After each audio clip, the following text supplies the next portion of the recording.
सबसे पहले तो मैं आपसे एक सवाल पूछती हूँ, महावंशा कौन से धर्म से रिलेटेड है? बुद्धिज्म। अब याद है मिलिंद पान्हो, बुद्धिज्म किसने लिखी थी? Nagasena, very good. और किन किन दो लोगों के बीच में वो डिस्कशन थी अबाउट बुद्धिज्म? एक इंडो ग्रीक किंग था मियांदर, और दूसरे नागसेन, जिन्होंने ये बुक लिखी। अब देखो वो बुक्स आपने पहले पढ़ी थी, आज ये आर्टिकल में भी लिखी हुई है। इंडियन एक्सप्रेस के ना एक्सप्लेनर वाले सेक्शन को ओपन करना, कुछ माउंट्स हैं ऐसे जो आपका कश्मीर वाला एरिया है, जिहानपोरा, यहाँ पे ये माउंट्स दिखाई देते हैं। पहले माना जाता था कि शायद नेचुरल माउंट्स हैं, आपको मोहनजोदारो भी याद आया होगा इन माउंट्स को देख के, टीले जैसे दिखाई देते थे। फिर कईयों ने बोला कि शायद आर्टिफिशियल थे, मैनमेड थे। फिर बाद में हुआ क्या, फ्रांस के एक म्यूजियम में आर्काइव्स निकलते हैं। आर्काइव पुरानी कुछ तस्वीरें होती हैं, कुछ आर्टिफैक्ट्स होते हैं, उन आर्काइव्स में ये माउंट्स दिखे, और इसका फिर कनेक्शन गया जो राज तरंगिनी लिखी गई है बाय कल्हान, वेरी इंपॉर्टेंट बुक। जितनी भी 3 बुक्स बोली हिमाचल के पेपर में आ रखी हैं और रिपीटेडली आई हैं, तो आप तो जरूर ही कर ले, ठीक है। राज तरंगिनी 12th सेंचुरी एडी में लिखी गई थी। किसने लिखी थी? तो कल्हन ने लिखी थी। स्पेलिंग्स आगे देख लेना, राज तरंगिनी, ठीक है। तो इनके अंदर एविडेंसेस मिले कि इन माउंट्स के बारे में डिस्कशन करिए।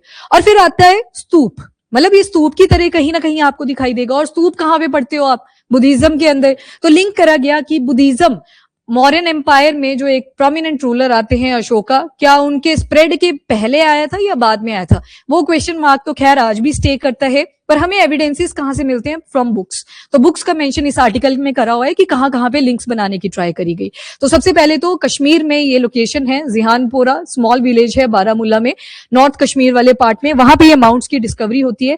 आज ये की बात नहीं है, बहुत पहले से। आज के टाइम पे आप इस माउंट को देखोगे, ये रोड भी करना शुरू हो चुका है, हवाओं की वजह से भी लोग चढ़ रहे थे, पिक्चर आपने ध्यान से देखी हो। एक्सकवेशन के पर्पज से भी अभी तो बंद कर दिया गया इसका काम। रीजन बिहाइंड, कश्मीर में चल रहा है चिलई कलन, हार्श विंटर, तो अभी के लिए ये काम पूरा का पूरा सस्पेंड कर दिया गया है। पर जो फ्रांस के अंदर आर्काइव्स ओपन हुए, उससे क्या पता लग रहा है कि थे ये पहले से माउंट चलते आ रहे हैं, और इतनी फेमस बुक्स के अंदर इनके बारे में मेंशन है। तो जो बुद्धिज्म के साथ लिंक है वो कहीं ना कहीं कश्मीर में भी प्रेवलेंट था।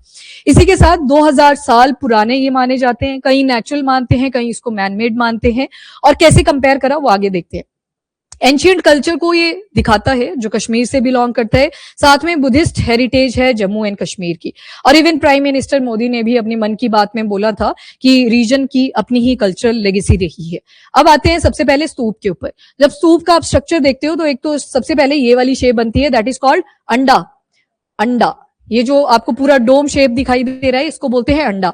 अब इसी के आगे आपने एक गेट देखा, गेट को बोलते हैं तोरन्स। ये जो ऊपर वाले पार्ट्स दिख रहे हैं ना यहाँ पे, इसके ऊपर कुछ कुछ ड्रॉ भी करा गया है। तो जातक आपने वर्ड्स पढ़े थे जिसमें बुद्धा जी की बचपन की स्टोरीज होती हैं, पास्ट लाइफ की स्टोरी होती है, वो इन तोरण के ऊपर लिखी जाती है। तो तोरण क्या रिप्रेजेंट करता है? एक तो गेट है, एंट्रेंस है, जब आप इस स्तूप के अंदर जाते हो और सर्कमएम्बुलेटरी पाथवे पे घूमते हो, ताकि जो क्या बोलते हैं उसकी पूजा कर सकें, जो भी देती अंदर है, क्या बोलते हैं उसे?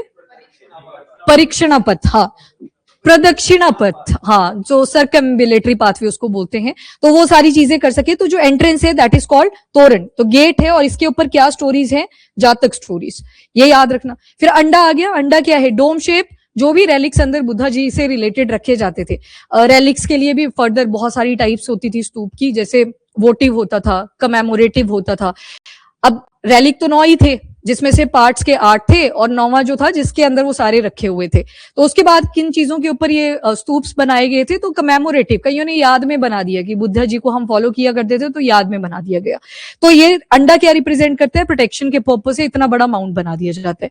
ऊपर आप देखोगे देयर इज हर्मिका।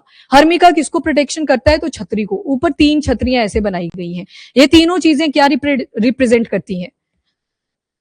बुद्ध, बुद्धा, धम्मा, संघा। तो ये तीनों प्लेट्स उसी चीज को रिप्रेजेंट करती हैं, प्लस इसकी डायरेक्शन ऊपर को है, तो ये बताता है flow of energy from earth to heaven, और अर्थ और हेवन कनेक्टेड है एक एनवायरमेंट के साथ, तो ये रिप्रेजेंट करता है। इसको यष्टि बोलते हैं, जो बीच में लाइन लगी है, यष्टि। और ये प्लेट्स क्या है? तो बुद्धा, धम्मा, संघा को रिप्रेजेंट करती हैं। इसको प्रोटेक्शन कौन प्रोवाइड करता है? हर्मिका। हर्मिका प्रोटेक्शन के लिए है, जो छतरी की प्रोटेक्शन करती है। अंडा आ गया, तोरण आ गया। उसके बाद यहाँ पे आपको रेलिंग्स भी दिखाई देंगी, जिनको बोलते हैं मेधी। नीचे वाली को, ये जो बड़ी बड़ी रेलिंग्स है, उनको क्या बोलते हैं? वेदिका। तो मतलब मल्टीपल टर्म्स यूज करी जाती हैं एक स्तूप के रिस्पेक्ट में। अब आर्कियोलॉजिकल वैल्यू क्या है? कश्मीर के अंदर बहुत सी अनएक्सप्लोर्ड साइट्स रह जाती हैं। एक तो आपको पता ही ये रीजन सबसे ज्यादा सिक्योरिटी कंसर्न बने रहते हैं, इन्फिल्ट्रेशन की प्रॉब्लम्स हुई थी, तो कहीं ना कहीं ये पीछे रह गए थे। पर अब के टाइम पे जो यूनिवर्सिटी है वहां पे यूनिवर्सिटी ऑफ कश्मीर, जो उनका आर्कियोलॉजिकल डिपार्टमेंट है, वो इन एरियाज को एक्सकवेट करना शुरू कर चुका है। अब कई बोलते हैं कि ये मैन मेड प्लेटू है, तो मतलब स्तूप के साथ इसको फिर रिजेंबल करा गया। एक्सकवेशन की डिटेल्स अगर देखोगे तो university of Kashmir, centre of central Asia, JNK, department of archive, archaeology and museum, ये सारी टीम्स इसमें इन्वॉल्व हैं, सर्वे वहां पे कर रही हैं, एक्सकवेशन कर रही हैं, और एडवांस टेक्नोलॉजीज का यूज करा जा रहा है। ड्रोन्स का यूज कर रहे हैं, रिमोट सेंसिंग और भी बड़े सारे मैपिंग इक्विपमेंट्स। और एविडेंसेस कहां से पता लगे, तो वुडन सुपर स्ट्रक्चर माना जाता है कि इसकी इरोजन से पहले इसके ऊपर एक वुड का स्ट्रक्चर भी हुआ करता था। लकड़ी के कुछ एविडेंसेस मिले हुए हैं, तो शायद इस स्तूप को कवर किया गया था उस वुडन स्ट्रक्चर से। एंड ये जो माउंट है पूरा का पूरा वुड से कवर्ड था, और एक्सकवेशन अभी रोक दी गई है। रीजन बिहाइंड चिल्लई कलन चल रहा है, विंटर सीजन चल रहा है। कनेक्शन कहां कहां पे जोड़ेंगे, तो 2023 में वो जो फ्रेंच म्यूजियम की मैंने बात करी, वहां पे कुछ आर्काइव्स निकले थे। कोई ट्रेवलर्स आए होंगे, फ्रेंच ट्रेवलर टुवर्ड इंडिया, क्योंकि उस टाइम पे आप देख रहे हो टाइम पीरियड था लगभग एंशिएंट पीरियड, और एंशिएंट पीरियड के बाद आप माउंट्स को देख रहे हो जब राजा वगैरह वहां पे रुके हुए हैं। बड़े सारे ट्रेवलर्स इंडिया की तरफ भी आ रहे हैं, क्योंकि ब्रिटिश इंडिया का टाइम पीरियड आ चुका था, मॉडर्न इंडिया वाला। तो उसी टाइम पे ये जहानपुरा वाला एरिया है, इसकी एक पिक्चर मिलती है जिसमें पता लगा ये बुद्धिज्म के साथ एसोसिएटेड था। तो उसके बाद और ज्यादा हाईलाइट हो जाता है इंडिया का ये जहानपुरा वाला रीजन। और उसके बाद ब्रिटिश ट्रेवलर्स आने शुरू होते हैं, लाहौर एंड तक्षशिला गए, और साथ में कश्मीरी साइट्स पे भी बहुत सारी फोटोग्राफी करी गई थी। तो हिस्टोरिकल सिग्निफिकेंस है जो कि इंटरनेशनली भी हाईलाइट हुआ। अब आते हैं बुद्धिज्म इन कश्मीर, कौन कौन सी इंपॉर्टेंट बुक्स हैं जो आपको ध्यान में रखनी है।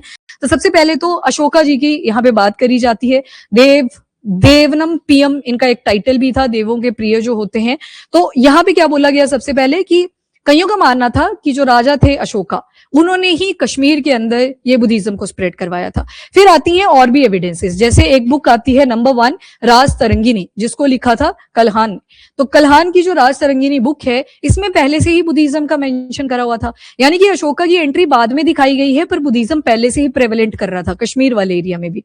एक बुक आती है बुद्धिस्ट स्कॉलर्स के थ्रू जो लिखी गई है, महावंशा। इसके अंदर भी क्या लिखा गया है कि जब बुद्धिस्ट काउंसिल चल रही थी पाटलिपुत्र के अंदर, 4 बुद्धिस्ट काउंसिल्स होती हैं, जब पाटलिपुत्र वाली चल रही थी, RVPK से याद रख लेना, के फॉर कश्मीर, पर थर्ड वाली कहां पे हुई थी, पाटलिपुत्र में। R फॉर पहली लोकेशन कहां पे थी बुद्धिस्ट काउंसिल की, वेरी गुड, राजगीर। और वी से जोड़ो, वी फॉर कौन सी लोकेशन है जो मौर्यन एम्पायर के साथ हिट होती है, विशाली, RVPK, इससे याद रखते हो आप इनको। तो जब पाटलिपुत्र में मीट हुई थी, क्योंकि चौथी वाली कहां पे होनी थी, कश्मीर में, तो थर्ड वाली जो बुद्धिस्ट काउंसिल हुई थी पाटलिपुत्र के अंदर, वहां पे भी बुद्धिस्ट स्कॉलर आए थे फ्रॉम द कश्मीर टू इधर पाटलिपुत्र वाली साइड। तो मतलब बुद्धिज्म जो है वो पहले से ही प्रेवलेंट हो चुका था कश्मीर वाले एरिया में। ये नहीं था कि अशोका जी ने यहाँ पे इनको प्रेवलेंट करवाया था। एनीवेज, ये एविडेंसेस हैं। तो कल्हान की बुक याद रखिएगा, राज तरंगिनी, और महावंशा के राइटर अपने को नोन नहीं है, तो इसी वजह से बुद्धिस्ट स्कॉलर वर्ड यूज कर लिया जाता है। और उसके बाद बोलते हैं कि एविडेंसेस, अब देखो बुद्धिज्म ऊपर की तरफ भी एग्जिस्ट कर रहा है, सेंटर वाले पार्ट में भी एग्जिस्ट कर रहा है, साउथ में आप जाओगे जैनिज्म ज्यादा देखा जाएगा, पर बुद्धिज्म के भी एविडेंसेस मिलते हैं। तो शायद ट्रेड एंड कल्चरल रूट्स हुआ करते थे जो कि आपस में कनेक्टेड थे। तो कल्चरल सिग्निफिकेंस को ये दिखाता है। यहां से आपने ये बुक्स ध्यान में रखनी है, बिकॉज बुक्स के ऊपर सवाल बनते हैं। मैच द फॉलोइंग भी आते हैं, कई बार राइटर बेस्ड भी आते हैं। और patronage Kushan ruler king Kanishka. अब कनिष्का का जब टाइम आता है तो इन्होंने तो 4th बुद्धिस्ट काउंसिल कहां करवाई थी, कश्मीर में, तो इनका भी एक रेलिवेंस माना जाता है। और राज तरंगिनी में एक और राजा का नाम लिखा हुआ है, सुरेंद्र, और इन्होंने बोला कि इन्होंने बड़ी सारी मोनेस्ट्रीज भी बिल्डअप करवाई थी। और 2 शब्द आप पढ़ते हो, चैत्य और विहार। जो चैत्य हुआ करता था, ये वर्शिप हॉल हुआ करता था, किसका, बुद्धिज्म का। और विहार क्या थे, रेस्टिंग प्लेसेस।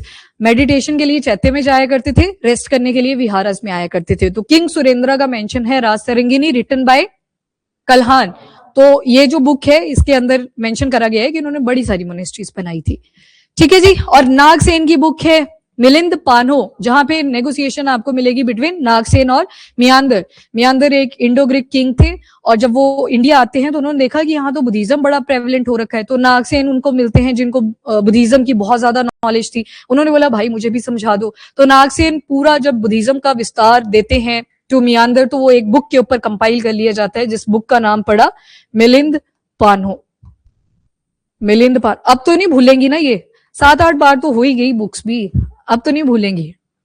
अभी याद ही नहीं है बोलना, है ना। चलो ये वाली याद रखनी है। आज आपने महावंशा देखी, मिलिंद पानो देखी, राज सरंगिनी देखी। एचपी का पेपर उठा के देखना, 3 बार पूछा हुआ है राज सरंगिनी पे ही सवाल, और वो भी कॉन्टिन्यूटी में। तो जो तो गलत करके आया होगा वो उसकी गलती होगी। हाँ जी, ऑनलाइन राजगीर, वैशाली, पाटलिपुत्र और कश्मीर, ये 4 बुद्धिस्ट काउंसिल थी। जैनिज्म की कितनी काउंसिल्स हुई हैं? 2। कहां कहां पे? हिंट देती हूं, एक बिहार और एक गुजरात। ठीक है, दूसरी नहीं, ये हो गया आपका बिहार वाला एरिया। अब गुजरात आओ, वी से था उसका भी नाम, वो दूसरी में ही हुआ था। हाँ, और जो गुजरात में हुई थी, लोकेशन देख लेना, उसका नाम भी वी से ही है। अब सबसे पहले महायान सेक्ट। महायान, बड़े सारे सेक्ट बनने शुरू होते हैं बुद्धिज्म के भी। महायान था, हीनयान था, थेरावाड़ा था, फिर तांत्रिक फॉर्म्स आती हैं। मिसयूज तो आता ही है लास्ट में हर चीज का। तो ये जो देखो अब बुद्धिज्म में क्या था कि आइडल वर्शिप नहीं करनी है। आज के टाइम पे आप देखोगे सबसे बड़े आइडल बुद्धिज्म से रिलेटेड ही हैं। तो मतलब शुरू शायद आप ठीक नोट पे करते हो, बाद में सारी चीजें आ जाती हैं, अच्छी चीजें भी आएंगी, बुरी चीजें भी आएंगी। महायान सेक्ट माना जाता है कश्मीर में फ्लरिश किया। महायान का मतलब होता है something which is bigger in size, महा, और हीन मतलब कोई चीज जो छोटी है। मुझे ये बता दो, कट्टर कौन से वाले सेक्ट में थे जिसने बोला कि हम चेंज नहीं करेंगे? नहीं, हीनयान सेक्ट था। हीनयान सेक्ट मानते थे कि रिजिड थे, ऑर्थोडॉक्स थे कि हम चेंज नहीं करेंगे, जो लिख दिया है एक बार उसी चीज को मानेंगे। इवन जब आप बड़ी सारे स्कॉलर्स के बारे में भी पढ़ते हो, फीमेल्स भी बीच में आती हैं। हीनयान उसको डिनाई करता था कि फीमेल्स की एंट्री तो बाद में हुई थी जाके, पहले मेल्स ही हुआ करते थे। सूत पिताक, विनय पिताक, अभिधाम पिताक, याद है? उसमें एक टर्म पढ़ी थी आपने, पतिमोख। पतिमोख क्या बताता था? पनिशमेंट, क्योंकि जो फीमेल्स की एंट्री थी वो बाद में हुई थी। और जैसे ही फीमेल्स की एंट्री हुई तो रिप्रोडक्शन वाले केसेस भी आने लगे सामने कि सेक्सुअल इंटरकोर्स हो रहा है। तो वहां पे बोला ये वाला निर्वाणा नहीं था, यहाँ पे मेडिटेशन वाला निर्वाणा था, तो इसको छोड़ दो। तो वहां पे एक लिस्ट ऐड कर दी जाती है पतिमोखा की। पतिमोख रूल्स एंड रेगुलेशन थे विद रिस्पेक्ट टू पनिशमेंट, जो मॉन्क्स और नन्स को दी जाती थी अगर वो कोई भी कोड तोड़ते थे चैत्य के अंदर या मेडिटेशन या फिर विहार के सेंटर के अंदर। ठीक है, और उसके बाद ये चाइना, सेंट्रल एशिया, 5 कंट्री वही, के square UT square, Kazakhstan, Kyrgyzstan, Uzbekistan, Turkmenistan and Tajikistan. तो ये मॉन्क्स जो थे कश्मीर से जाया करते थे टुवर्ड चाइना। देन आपका हो गया ये सेंट्रल एशिया वाला पार्ट। हीनयान का देखोगे प्रेवलेंस साउथ ईस्ट एशिया में आपको मिलने लगेगा, श्रीलंका वाले पार्ट पे मिलने लगेगा, तो बड़े सारे एरियाज में प्रेवलेंट करा। पर कश्मीर में स्पेसिफिकली कौन सा सेट था? तो महायान थे।